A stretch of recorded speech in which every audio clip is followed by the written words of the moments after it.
Hello, everyone, and welcome back to the Basel podcast. I'm Sam Basel, joined alongside Michael DeRosa.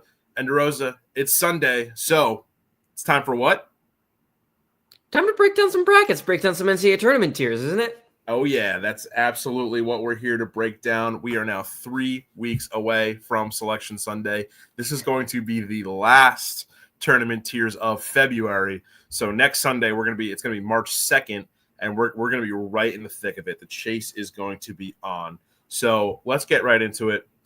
When we finished the show last week, this is what we were looking at. The locks category is growing. The fairly comfortable category actually kind of shrank a little bit as some teams moved into locks. But then we were kind of unimpressed by a few teams, and we actually moved them down into the bubble. Even some into the long shots. Bradley made it off the long shots and then back onto the graphic by the end of the show. We can get into it a little later. I think they might be back off, unfortunately. Yeah. But, a lot of movement, and we're, ready to keep things rolling as we get closer to tournament time. This is the bracket. I looked at, the results from this past week. I made a couple movements. I'm sure you've got more. But I just wanted to start off by saying, let's start off with the locks category. Not a lot of movement here. I only added one team after getting a pretty big win over Arizona last night, and that is the excuse me. Scratch that. They got a win earlier this week over Alabama, and that's the Missouri Tigers. I moved them into the locks category. Right now, they are sitting top 20 in the net, top 15 in KenPom. They look really good. Most bracketologists have them in the 4 to 5 seed category, and they've slowly climbed their way up the top 25. Michael, it felt like the win over Kansas was a fluke in the beginning of the year, and this win over Alabama kind of feels like their not coronation, but kind of their legitimizing, game. How do you feel like they kind of stand heading into March? Yeah, I agree. I agree with everything you said. They seem like they're in that 4, 5, 6 line. They're in that group at this point, and I don't see how they just completely fall apart. Tamar Bates has been awesome for them. Anthony Robinson, their point guard's really good. Tony Perkins, just really solid. Yeah, I like the team quite a bit. They're fun to watch. They're still a team I'm not going to trust to win many games in the tournament, but they belong there, and they're going to get there. Really, really impressive year for Dennis Gates and co. after they went over in conference play last year. Yeah, and look, we say we say that Alabama game is kind of their vindication game, but they followed it up this weekend with a 92-85 loss to Arkansas, which is a team that as you can see, I moved them up into the bubble, which we can get into in a little bit. Yeah. But they had been floating around the long shots category for the first couple weeks of this project that we're working on. So what went wrong for Missouri here, and how much do you feel like, how much good did you see out of Missouri that it didn't make you too uncomfortable to, not move them back into the fairly comfortable category?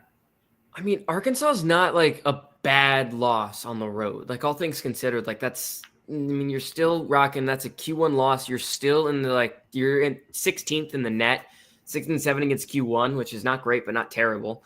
But undefeated against all the other quadrants, combined 14-0. I think that's just kind of enough to keep you in the locks category. You were 16th in the net. I don't see them falling down 40 spots in the net, which I think would probably have them close to the bubble, considering they had 6 Q1 wins. They'd have to almost lose out, and even then, I still think they could be a tournament team. So yeah, I think we hold firm on them as a lock.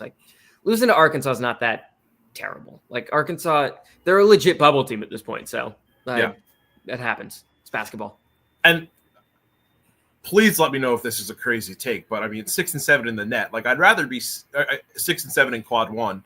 I'd rather be 6 and 7 in quad 1 than 3 and 2. Obviously, you need to take a better look at the actual games that comprise that record. But I feel like you just want as many opportunities as you can, and if you're a game under in that quadrant, I think you should be fine. I messed up. That's why it's so tough for some of these mid-major teams. They can get 5 Q1 opportunities and win 3 games, but this other team has 7 quad 1 wins, and it's just we didn't have the chance to get that. Yeah, no, absolutely.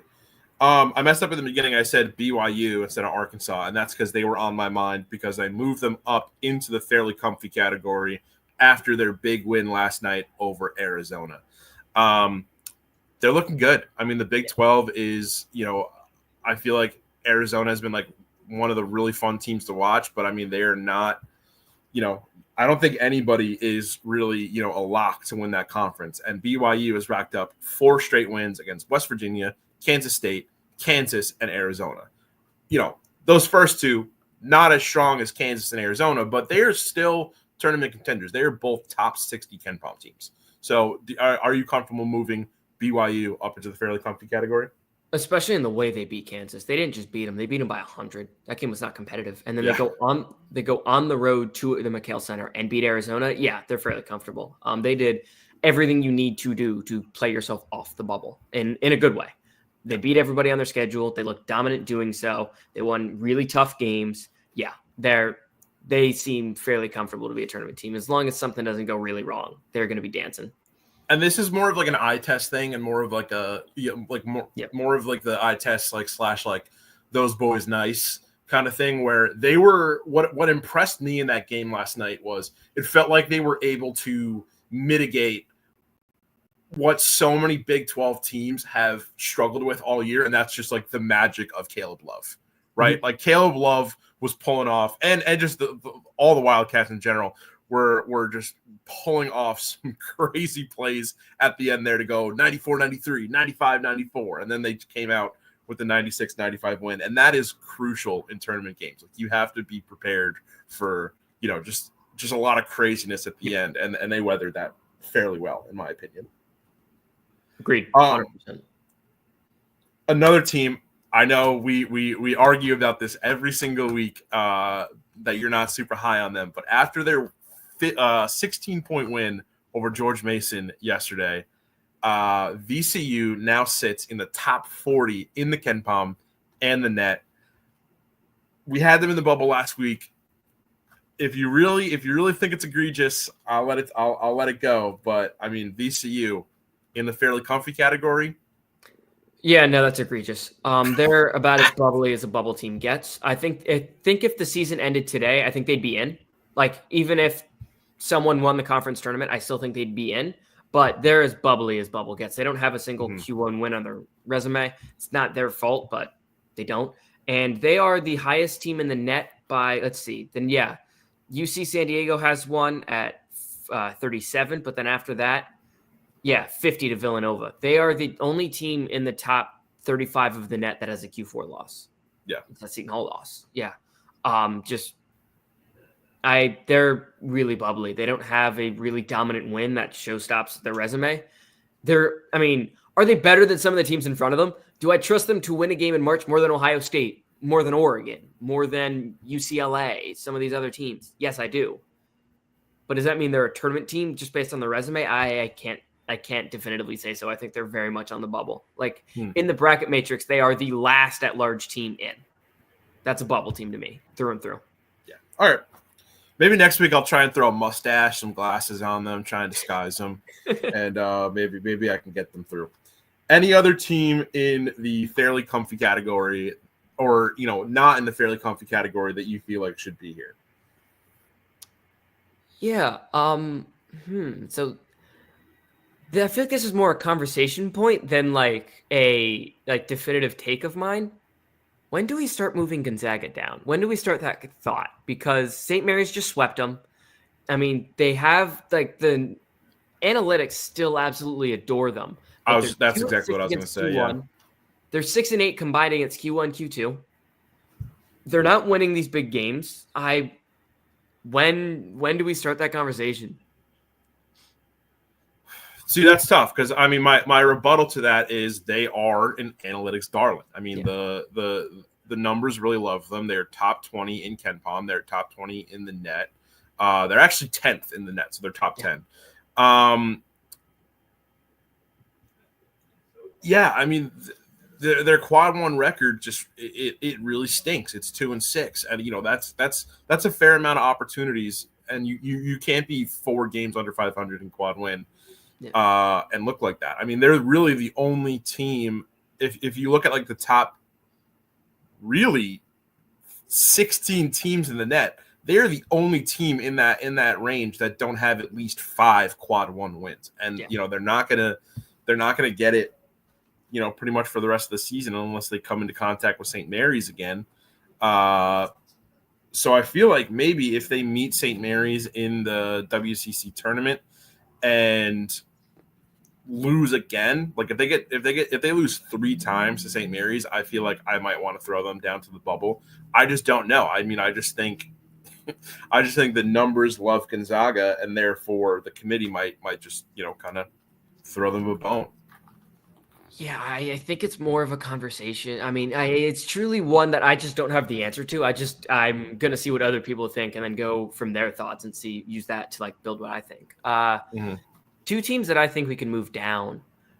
One, I feel like we have this conversation every single week and the answer just flip flops, but I still don't trust Ohio State, especially after they dropped a complete dud against Northwestern, a Northwestern team was it Northwestern that they got smoked by?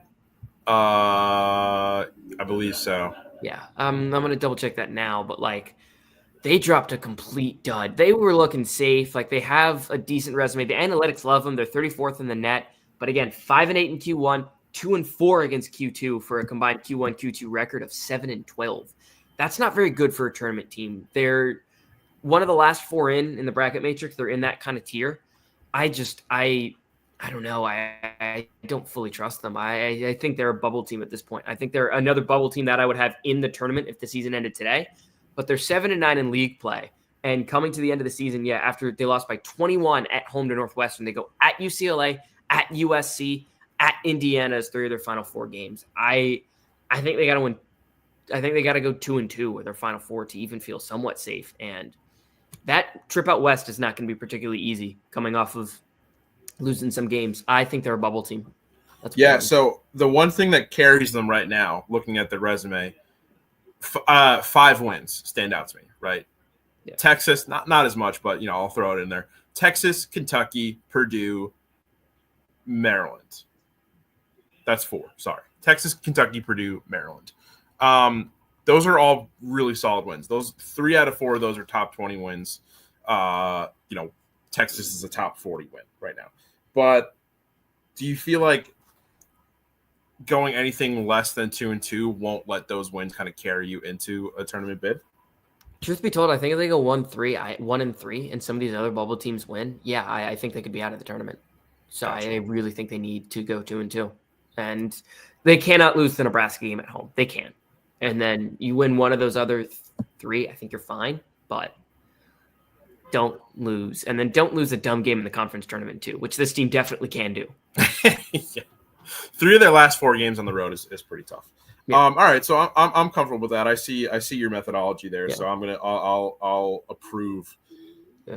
Ohio State to the bubble. Yeah, I've got 2 more teams I want to move. Actually, I got one team I want to move up, one team I want to move down. Let's talk about the team I want to move up first, and then bounce back. Mississippi State. I think they're pretty much a lock for the tournament. The last few games they've played, they've looked pretty good. Namely, it was the win over Texas A&M for me. They looked really good in that spot.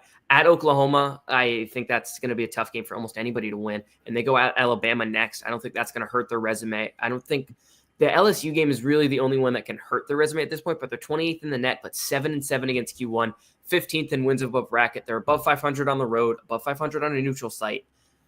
I think they're, at this point, a lock for the tournament. They're a fringe 5-6 seed. I think they're kind of in that same group as Missouri, and I think we can bump them up. So I think that's an interesting take. There are a couple teams that are ahead, in my kind of methodology here, my just taking a look at all the analytics, all the rankings. There are a couple teams that generally sit above them that I also don't have locks. So I'm curious to see if you want to move Mississippi State up, if a couple other teams, might also fit that category. So one of them, Louisville, Clemson, Ole Miss as well, kind of sits above Mississippi State in the Ken Palm, the net. generally is a higher seed in Lunardi and Corsi's bracketologies. So, I mean, if you're going to move up Mississippi State, are there any of those three teams that I just mentioned that you'd be actually uncomfortable with? I think Mississippi State's ahead of those teams just because of Q1 wins. Mississippi State has 7, Louisville is 4, Ole Miss is 5, and then what was the other team you said? Clemson is 4 as well. Yeah. Clemson also has a Q3 loss. Mississippi State doesn't. Mississippi State only has 1 loss to Q2. Ole Miss doesn't actually have any, but Louisville is 2. And I just think Ole Miss isn't going to do enough to hurt their resume, where Louisville's probably going to win out. I'm pretty sure I'd have to look at their schedule to be 100% certain. But Louisville's the 3rd best team in their league. I feel fairly comfortable that they're going to keep moving forward, but I still want to see 1 or 2 more games. Just want to make sure they don't completely fall off, which I don't think will happen, but there is that slight chance in my mind. Ole Miss was the team for me that was second. If we move up Mississippi State, Ole Miss is right there. The metrics really like them, but they don't like them. They like them a little more than Mississippi State, but not by a lot more. And I think Mississippi State's body of work, again, the 7Q1 wins, they have more wins above the bracket, all that sort of stuff, is just a little bit better. Ole Miss did look decent yesterday after getting down big to Vanderbilt. They came punch back, but Vanderbilt was, fortunately for them, able to pull off a win. And Clemson, Clemson for me, again, it's the same thing with the ACC. The ACC is so bad that it's if they lose that game to Notre Dame, they're just kind of cooked. But yeah, I'd be okay moving Clemson up as well. I really like that team. I trust them, but they have that loss to Georgia Tech, so it's they could lose to anybody. So not sold on any of those three. I think Mississippi State has the best case to they're not going to hurt their resume and be really good, but they're the only one I would move to locks. And those other 3 would be on fringe lock tier for me. Got it. Okay, so let's move Mississippi State up to locks. Clemson, Louisville, and Ole Miss are all on lock watch. Yeah, they're lock watch. If they make sure they hold serve for next week, I think we'll be pretty comfortably talking about them as locks. Yeah. While we're so iffy on Gonzaga, if we're so iffy, we have to be fairly confident on St. Mary's, right? Yeah. I think we do. I don't think they're gonna see any huge bumps in the road, and they look like the better team. 20th in the net, 4-2 against Q1. Yeah, 8-1 on the road. They're not. They just look really good. Yeah, I can buy that.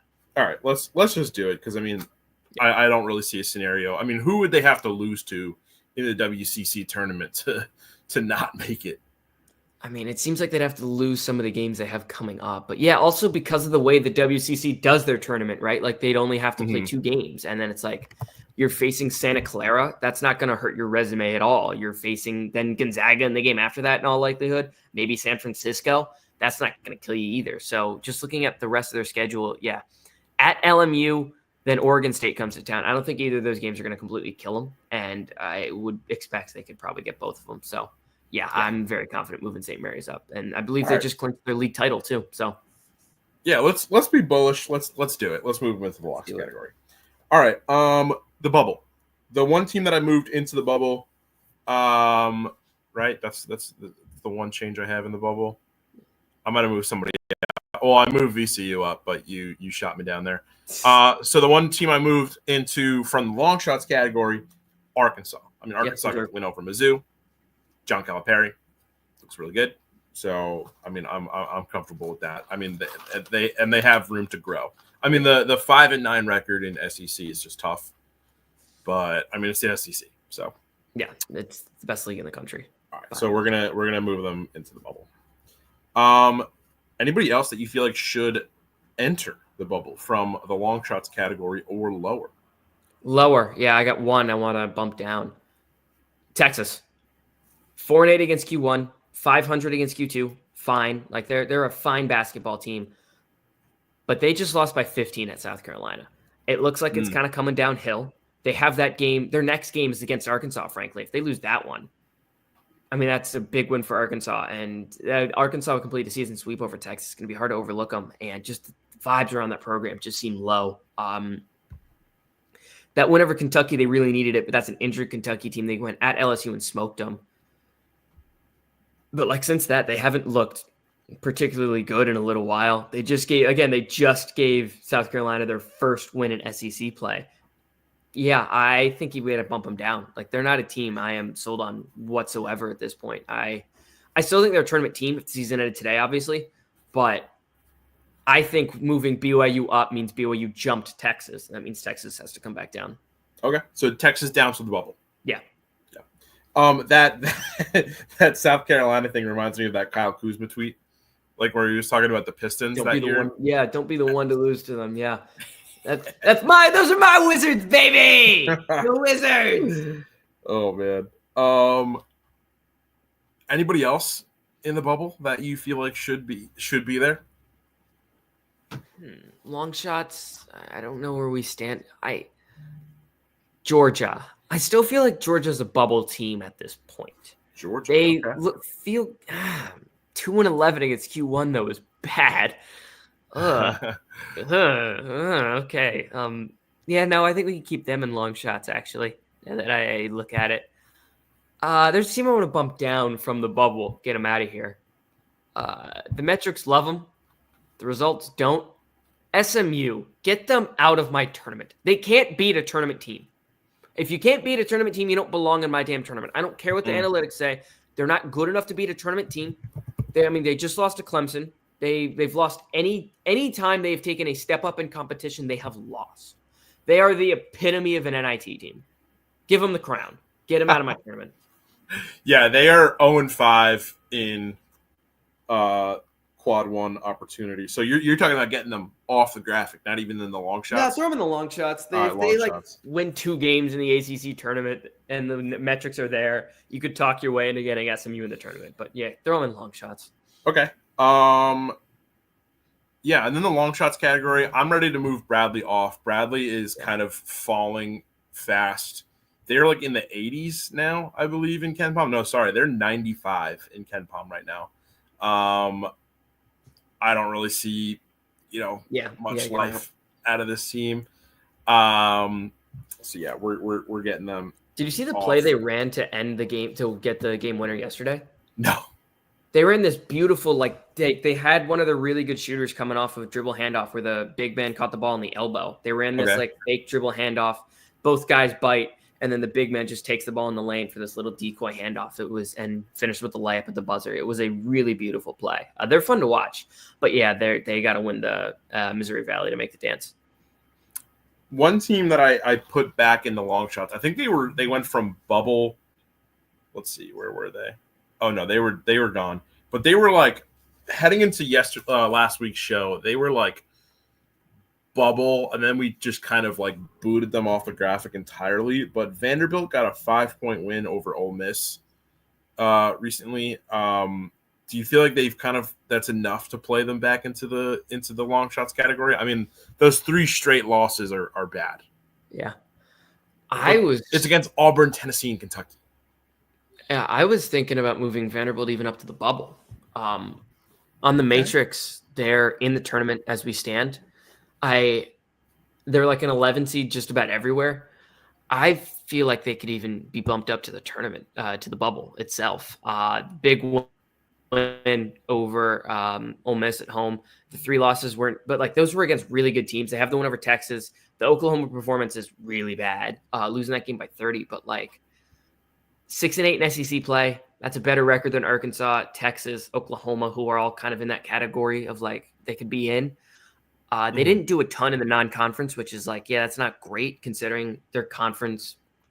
I mean, yeah, it's just considering everything. They don't have those non-conference wins that some of the other SEC teams do. Like Arkansas beat Michigan, Texas beat somebody. I don't remember who, but they don't. But I think they're a bubble team. I like them. This could be one of those eye tests, that boy good watching things, but I like them. And I think they're a bubble team. All right, let's throw it on there. And then the last team I had notes on, Oklahoma. I feel like they played themselves back into the bubble. Again, actually a very similar stretch to Vanderbilt. They lost 5 in a row. The LSU one is bad. That's the only one that's really kind of destructive for their resume. But then it's they lose by a lot to Auburn, Tennessee, Mizzou, Florida, and then they beat Mississippi State, which is a team that you're ready to throw into the locks category, by 6 points.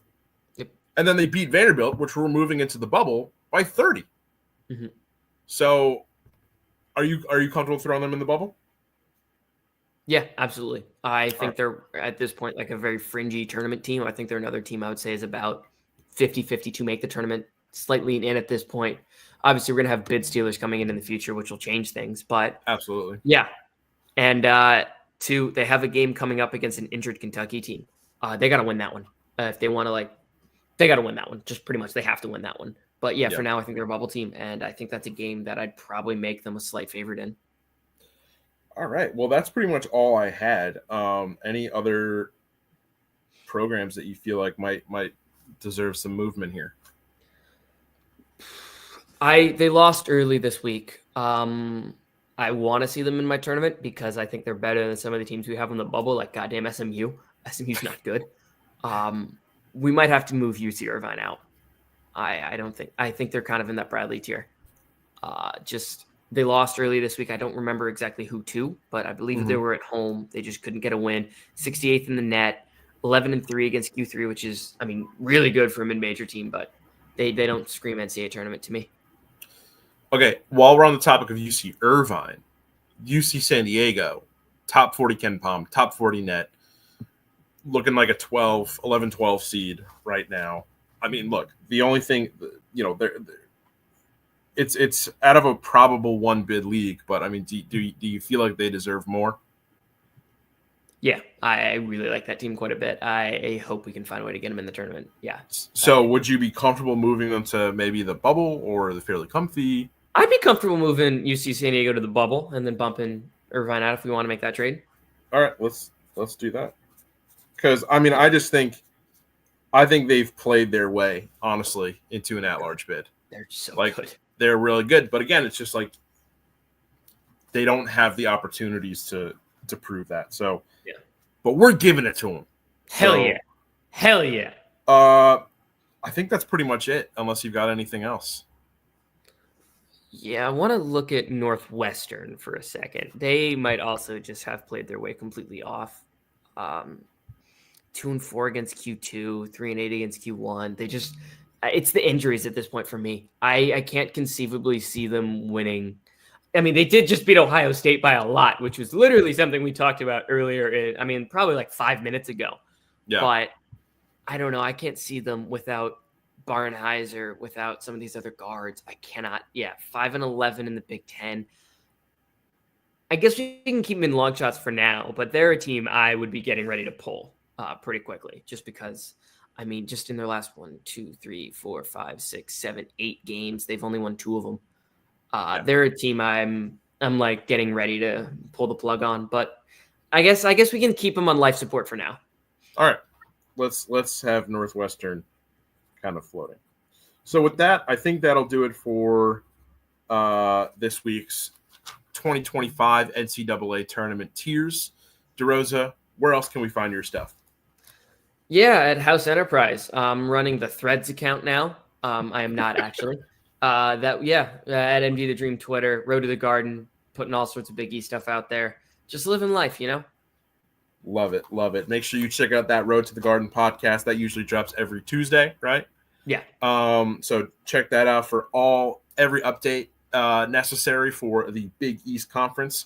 And for more great stuff for our many talented writers at the House of College Hoops, make sure you follow at College Hoops HE on X. And then for more great content outside of College Hoops, make sure you follow all of our House Enterprise channels, which can be seen below, and check out the blog at house-enterprise.com.